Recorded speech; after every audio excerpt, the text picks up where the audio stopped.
Well folks, here we are, part 12, Basic Impetus, How to Play Series. And once again, we're going to get into detail with close combat, melees. Specifically, we're going to look at the actual modifiers to our damage rolls in melees.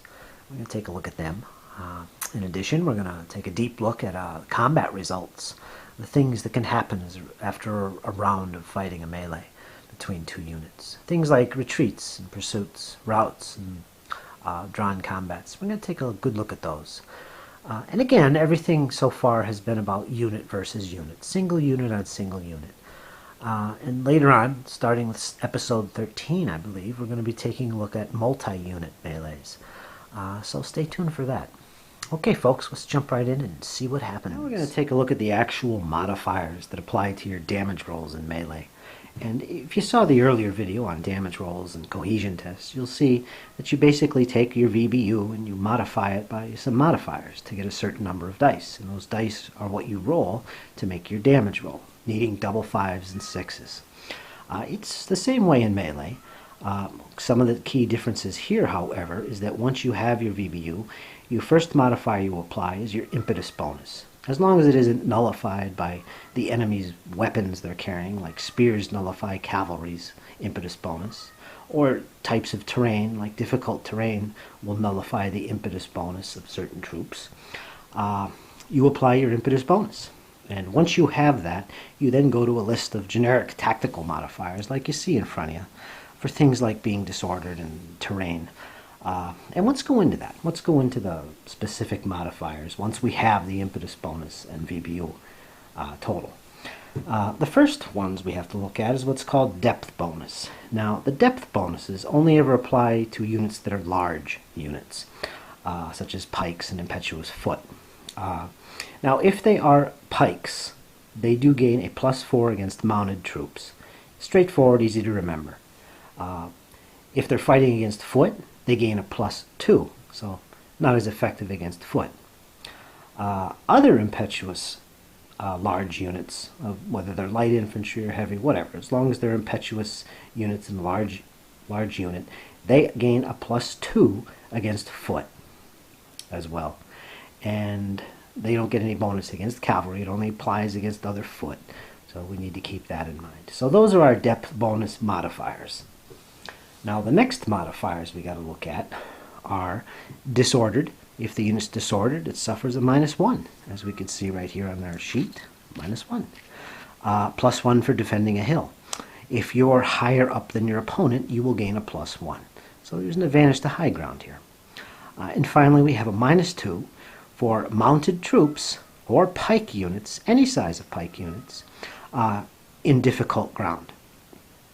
This penalty also would apply if these types of troops were fighting against an enemy that was completely within difficult ground. So the same penalty, -2, would apply also in that case. And remember, the opposing unit has to be completely within the difficult ground. So even if the mounted troops aren't, if the enemy is, they still suffer that -2 for that difficult ground. So once a round of melee has been fought, both sides have made their damage rolls and made any cohesion tests, applied any disorder and permanent losses to their VBU. It's time to figure out the results of the fighting. Now, basically, there's 3 results that can happen, and let's cover those. The first one is routed, and that, if you remember, is when a unit has its VBU reduced to 0, it is considered routed. Now, that can happen from shooting, and it can happen in melee. But as soon as it is routed, you pick up the unit and remove it from the table. So it's no longer part of the battle.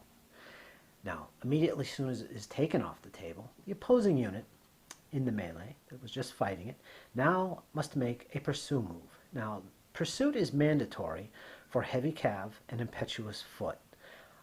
Other troops who have an impetus bonus of 1 or more, they have a choice of pursuing or staying in place. And finally, troops with an impetus bonus of 0, like skirmishers for instance, do not have a choice either. They sit tight and they never pursue. So those are the 3 choices. In this case, we've got heavy cav. They have routed their opponent, and now they have to, it's mandatory for these guys, pursue. And the pursuit move is basically a straightforward move a distance equal to a d6. If they're foot troops, the distance would be equal to half of a d6, rounded up. In this case, we're cav.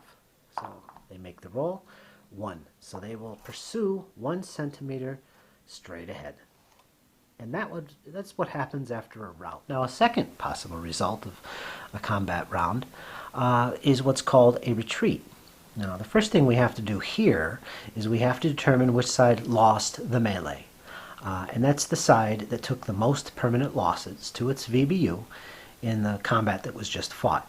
Now, in this example down here, I have the heavy foot. They have taken 2 permanent losses to their VBU.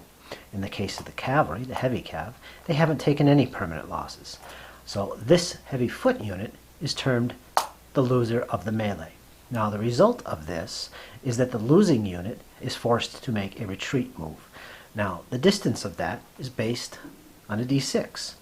And just like for a pursuit move before, for foot troops, it's a d6, halved, rounded up. For cavalry troops, mounted troops, it's a d6. And that is the distance of the retreat. And in this case, a retreat is a move that's made straight back, just like as if it was a move to the rear, if you remember that from the moving section of the rolls. So let's make our roll for these heavy foot. And we got a 2. So they're going to move straight back 1 unit, or in my case, 1 centimeter. And it's just a straight back move like that. And they take their little markers with them. Now, immediately once that is done, the opposing unit can make a pursuit move. And it's just like we just covered for a routed situation. The unit is forced to pursue if it's heavy cavalry or impetuous foot. Otherwise, it is a choice if it's any other unit that has at least an impetus of 1. And if they have an impetus bonus of 0, like skirmishers, once again, they have to stay in place. And again, it's just a d6 roll to determine the distance. d6 for mounted troops, d6 halved, rounded up for foot troops. And if I roll for these guys, it's going to be that far. And if I happen to make contact with an enemy, or the enemy that just retreated, another melee ensues, and it would be resolved immediately. So we have to keep that in mind. Now, there is one other thing to keep in mind here, another option for the pursuing unit. Now, if this retreating unit had a different facing, which is pretty likely in the game, if it was like this, and it was forced to make its retreat, say it retreated to here, that way would be straight back for them. Now, this unit here can pursue, like we just did, straight ahead of its facing, or it has the option of turning for free, it doesn't cost anything, on its corner to make itself parallel with the unit that just retreated. At this point, it would roll its dice and pursue the distance. In that case, it would go 3 centimeters forward into contact like that, and a melee would be fought. Now, this is an option. They don't have to make that free turn. They could just go straight ahead and make contact like that. So it is an option. It's up to you. But yes, that once you determine that it is going to pursue, that option of turning kicks in. And then you roll your dice. Okay. Now, the final result we could get from fighting a round of close combat is known as a draw. And that's basically where neither side is routed, and neither side has been forced to retreat. Both units remain in place and take any disorder and permanent losses on their VBU, and they wait until the combat is started up again in the next turn. It's worth noting that combat could go a second round during the current turn if the opposing unit has yet to activate. And when he does activate, well, we'll fight another round of combat, of melee, during the same turn. All in all, that's pretty much how a combat works if neither side retreats or routs. It's a draw. So that, in a nutshell, is pretty much how one-on-one unit combats work in Basic Impetus. I think in the past episodes, since episode 10, I believe, we covered everything from moving into contact, direction of attack. We covered large units, the impetus bonus, and how that can really affect the results of a combat. We covered the effects of terrain.